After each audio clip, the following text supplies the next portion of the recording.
भाई ये रेसलमेनिया तो ट्विस्ट और टर्न से ही भरी हुई है। एंड मूवमेंट आने वाला है लेकिन पता नहीं कब क्या हो जाए। लेकिन दोस्तों आज हम करने वाले हैं रेसलमेनिया 42 की सारी प्रिडिक्शंस को। वैसे तो पता नहीं अगले 2 हफ्तों में ही पैट मैकाफरी कहीं WWE चैंपियन बन गए, लेकिन फिर भी प्रिडिक्शन करना तो बनता है। चलिए प्रिडिक्शन करने से पहले मैं आप लोगों को बता देता हूँ रेसलमेनिया कब और कहाँ पे आने वाली है। सो 2 नाइट्स की रेसलमेनिया आप लोगों की होने वाली है। इंडिया की बात करें तो संडे 19 अप्रैल 2026 को सुबह 3:30 बजे और मंडे 20 अप्रैल 2026 को भी सुबह 3:30 बजे रेसलमेनिया आएगी। और अगर आपको इसको देखना है तो नेटफ्लिक्स के पैसे देके आप इसको देख सकते हो। Finn Balor versus Dominik Mysterio singles match. Okay, Finn Balor जिनको WWE ने बहुत साल यूज किया ताकि जजमेंट डे के नाम पे डेमियन प्रीस्ट, रेया replay, Dominik Mysterio, JD McDonagh और पता नहीं कौन कौन सबके करियर के स्टार्टिंग में उनको गाइडेंस मिले, इसलिए फिन बैलर को यूज किया गया। बाकी अब फाइनली फिन बैलर का सबको सिखाने का काम खत्म हो चुका है और यहाँ से रेसलमेनिया का ये मैच जीत के फिन बैलर अपने सिंगल्स रन की शुरुआत करेंगे। लेकिन क्या इस राइवलरी के बाद में उनको फ्यूचर में टाइटल शॉट्स मिलेंगे कि नहीं ये मुझे नहीं पता। लेकिन इस मैच की बात करें तो मोस्ट प्रोबेबली इस मैच को फिन बैलर ही निकालने वाले हैं, क्योंकि इस रेसलमेनिया में वो डीमन किंग कैरेक्टर के साथ में एंट्री लेंगे। आई मीन ब्रॉक लेसनर के सामने डीमन किंग आते तो ज्यादा अच्छा लगता। डोमिनिक मिस्टीरियो के सामने डीमन किंग आ रहे हैं,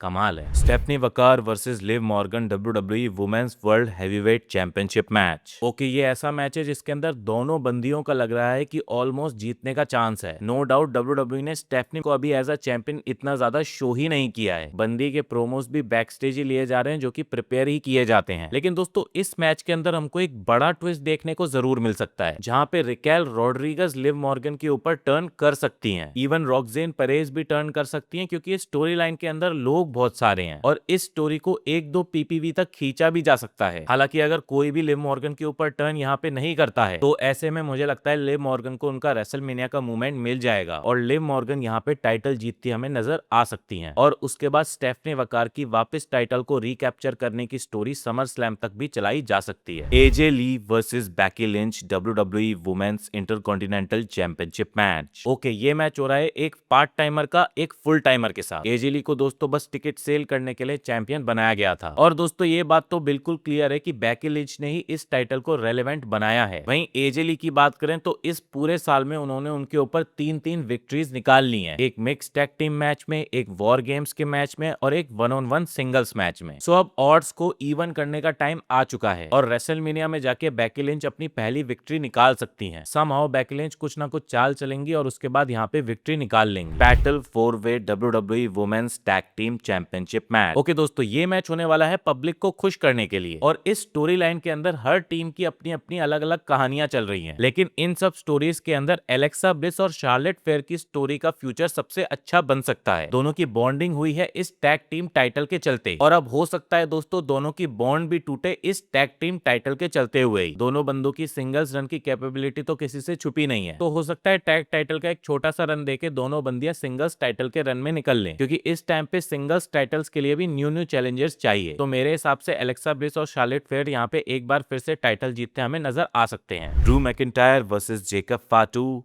अनसैंक्शन मैच। देखिए दोस्तों, ये मैच लाइव देखने में जो मजा है वो शायद हम टीवी पे इतना मजा नहीं ले पाएंगे, लेकिन इस मैच को प्रिडिक्ट करना काफी आसान है। ड्रू मैकिंटायर को रेसलमेनिया के बाद में मूवी शूट करने के लिए जाना है हाईलैंडर नाम की, तो रेसलमेनिया के बाद में उनको ब्रेक चाहिए और वो आने नहीं वाले हैं कुछ टाइम तक। तो ऑब्वियसली जेकब फाटू को यहाँ पे WWE जिता सकती है ताकि वो इस राइवलरी को खत्म करके आगे बढ़ सकें। सो इस मैच के दोस्तों विनर बनने वाले हैं जेकब फाटू। बाकी इनको उस दिन मारा किसने था वो राज भी इसी राइवलरी के साथ चला गया। खैर WWE चाहे तो रैंडी ऑर्टन को रिवील कर सकती है एज अ बंदा जिसने जेकब फाटू पे उस दिन अटैक किया था और फिर जेकब फाटू की रैंडी ऑर्टन के साथ में एक राइवलरी स्टार्ट हो सकती है अगर ऑर्टन चैंपियन बन जाते हैं। Oba Femi versus Brock Lesnar singles match. Okay, ये मैच बहुत ही अच्छे से बिल्ड हुआ है और इस मैच की एक्साइटमेंट सबसे ज्यादा है, लेकिन इस मैच का विनर किसको बनाना है ये चीज तो WWE को चूज करने में भी बहुत मुश्किल हुई होगी। इश्यू ये है कि ब्रॉक लेसनर को अभी स्ट्रॉन्ग दिखाना है, उनको हराना नहीं है, क्योंकि उनका रिटायरमेंट पास आ रहा है। वो चाहेंगे चाहेंगे कि वो अपना लास्ट मैच ही अब हारे। दूसरी तरफ है ओबा फैमी, जिसके अंदर WWE अपना नेक्स्ट ब्रॉक लेसनर ढूंढ रही है। तो अगर मैं WWE में होता तो मैं तो ओबा फैमी को जिताता, क्योंकि ब्रॉक लेसनर अब रेसलमेनिया के बाद में पता नहीं कब आएंगे, हो सकता है अब डायरेक्ट समर स्लैम में ही आए और एक दो मैचेस और करेंगे ज्यादा से ज्यादा अपने करियर में। तो उनकी लेगेसी बचाने के चक्कर में ओबा को हरा देना ओबा का पुश रोक सकता है। ओबा को अभी बहुत ज्यादा डोमिनेटिंग दिखाना होगा WWE को, जैसे ब्रॉक लेसनर को उनके टाइम पे डोमिनेटिंग दिखाया गया था, और उस सब के लिए उनका यहाँ पे जीतना भी बहुत इंपॉर्टेंट है। और यहाँ पे उनको इतने इम्पैक्ट से जिताना होगा कि इसके बाद सीधा वर्ल्ड टाइटल का मैच करें और उसको ही जीत लें। ओबा के लिए जब इस तरीके से बुकिंग होगी तभी उनका ऑरा क्रिएट होगा। वहीं ब्रॉक ने भी जिस तरीके से ओबा फैमी को बोला था कि मेरे ऊपर पैर रख, वो चीज बताती है कि ब्रॉक भी समझते हैं कि ओबा फैमी ही उनकी लेगेसी को आगे लेके जाने वाले हैं। इसीलिए मेरे हिसाब से दोस्तों इस मैच को ओबा फैमी ही जीतने वाले हैं। खैर जीते कोई भी, लेकिन सुप्लेक्स सिटी नहीं सुप्लेक्स स्टेट बनना चाहिए इस मैच के अंदर। Gunther versus Seth Rollins singles match. So दोस्तों ये मैच वैसे तो कनेक्टेड नहीं है किसी भी तरह, लेकिन समहाउ गुंथर को पॉल हेमन से जोड़ के इसको किसी तरीके से कनेक्ट किया गया है, ताकि गुंथर और सेथ जिनके पास कोई भी मैच नहीं था दोनों को मैच मिल पाए। लेकिन इस मैच में भी दोस्तों दो बड़े मूवमेंट्स हो सकते हैं। एक तो ब्रॉन ब्रेकर का रिटर्न हो सकता है, जिसके चांसेस मुझे थोड़े कम लग रहे हैं। इवन वो मेडिकली क्लियर हो गए हैं, फिट हो गए हैं, तब भी अगर इस मैच में दोस्तों लोगन पॉल और ऑस्टिन थ्योरी घुसते हैं तो रेसलमेनिया के होस्ट जॉन सीना भी इस मैच के अंदर घुस सकते हैं, आके वो लोगन पॉल और ऑस्टिन थ्योरी के ऊपर अटैक कर सकते हैं। और जितना गुंथर ने मजे लिए हैं जॉन सीना को टैप आउट करवाने के बाद, उस चीज का भी जॉन सीना बदला ले सकते हैं उनसे, और सेथ रॉलिंस यहाँ पे विक्ट्री निकाल सकते हैं। फिर सेथ रॉलिंस यहाँ से विक्ट्री निकालने के बाद वर्ल्ड टाइटल पे फोकस कर सकते हैं। वहीं गुंथर अपने अगले शिकार की तैयारी भी कर सकते हैं। रही बात गुंथर के पुश की, तो एक आध मैच हारने से उनका पुश रुकने नहीं वाला, बल्कि थोड़ी रियलिस्टिक चीजें होंगी, वरना तो ऐसा ही लग रहा था कि गुंथर आएंगे, हराएंगे और जाएंगे। सो मेरे हिसाब से इस मैच को जीतने वाले हैं सेथ रॉलिंस जॉन सीना की मदद से। Sami Zayn versus Trick Williams WWE United States championship match. देखिए जब से सैमी ज़ेन ने यूएस टाइटल को जीता है सब लोग बहुत ज्यादा उनको बू कर रहे हैं। वैसे तो WWE उनको आईसी टाइटल वाले लैडर मैच के अंदर डाल सकती थी, लेकिन हो सकता है उनको यूएस चैंपियन बना के कोई बड़ा प्लान है WWE का। बाकी मेरे हिसाब से दोस्तों यहाँ पे इस मैच को ट्रिक विलियम्स को ही जीतना चाहिए। ट्रिक विलियम्स जब से स्मैकडाउन पे आया दोस्तों उनका कैरेक्टर अलग ही ऑरा लेके आता है, और जनता भी उनको काफी ज्यादा पसंद कर रही है। और मेरी बात आप याद रखेगा कि वो आने वाले टाइम में द रॉक बनने की पोटेंशियल भी रखते हैं, और उनके जीतते ही सैमी ज़ेन का हील टर्न कर लेना स्टोरी लाइन को एक बड़ी एज दे सकता है। फिर दोनों के बीच में एक छोटी राइवलरी बनेगी, जिसके अंदर हमको ट्रिक विलियम्स का फेस टर्न एवोल्यूशन दिखेगा। तो मेरे हिसाब से इस मैच को जीतने वाले हैं Trick Williams. Intercontinental championship ladder match. So दोस्तों जब से इस मैच के अंदर रे मिस्टीरियो को ऐड किया गया है सबको यही लग रहा है कि वो ही आईसी चैंपियन बनने वाले हैं। लेकिन हमें ये नहीं भूलना चाहिए कि इस मैच के अंदर जेवॉन एवंस है, ड्रैगन ली है, पेंटा है और रूसेव भी हैं, और जेडी मैकडोना जैसे हाई रिस्क टेकर भी हैं। ये मैच मुझे लगता है इस रेसलमेनिया का सबसे बढ़िया मैच होने वाला है। आई मीन हर बंदा ही रिस्क टेकर है, तो इस मैच को तो देखना बिल्कुल भी मत भूलना। रही बात मैच को जीतने की, तो यहाँ पे बहुत सारी चीजें हैं। रे मिस्टीरियो ऑलमोस्ट अपने रिटायरमेंट पे हैं, सोच रहे हैं एक आध टाइटल जीत के एक अच्छी राइवलरी करके निकल लें। पेंटा अभी अभी टाइटल जीते हैं और उनकी कहानी भी बहुत अच्छी चल रही है। जेवॉन एवंस फ्यूचर स्टार हैं, पोटेंशियल रखते हैं, वो भी आईसी टाइटल के इसलिए पीछे पड़े हैं। बाकी जेडी मैकडोना यहाँ पे मेरे को सबसे अंडररेटेड सुपरस्टार लग रहे हैं। मैं अगर WWE में होता तो शायद उनको ही जिताता और यहाँ से Finn Balor versus JD McDonagh की राइवलरी टाइटल के लिए कर देता। लेकिन जहां तक मेरे को लग रहा है दोस्तों इस मैच को रे मिस्टीरियो निकालने वाले हैं, और हो सकता है उसके बाद एक लंबा आईसी टाइटल के साथ वो रन दें, और फाइनली फिर डोमिनिक मिस्टीरियो के साथ में उनका टाइटल वर्सेस मास्क का बड़ा मैच हो सकता है, जहां पे रे मिस्टीरियो डोमिनिक मिस्टीरियो से हार के अपना मास्क भी उतार दें और अपना रिटायरमेंट भी ले लें। Jade Cargill versus Rhea Ripley WWE women's championship match. Okay ये मैच सबको लग रहा होगा दोस्तों मॉमी जीतने वाली हैं, फैन फेवरेट हैं, चेंबर जीत के आई हैं और सॉलिड दिख रही हैं। लेकिन दोस्तों ये जो एंड मोमेंट में जेड कारगिल का फैक्शन बना है बी फैब और मिशन के साथ में, ये दोस्तों इस स्टोरी को थोड़ा सा बदल रही है। हालांकि जेड कारगिल की चैंपियनशिप रन बहुत ही बोरिंग रही है, वो काफी कम नजर आई है, और हो सकता है बैक स्टेज उनके ऊपर काफी ज्यादा काम किया गया हो। यहाँ पे भी जेड कारगिल इस मैच को जीत के काफी ज्यादा हीट ले सकती हैं। हालांकि जेड कारगिल की मदद तो बी फैब और मिशन ही करने वाली है जीतने में, और फिर इनके फैक्शन के साथ में रेया रिप्ली का फैक्शन या बियंका बेलेर का कोई फैक्शन बन के आए वो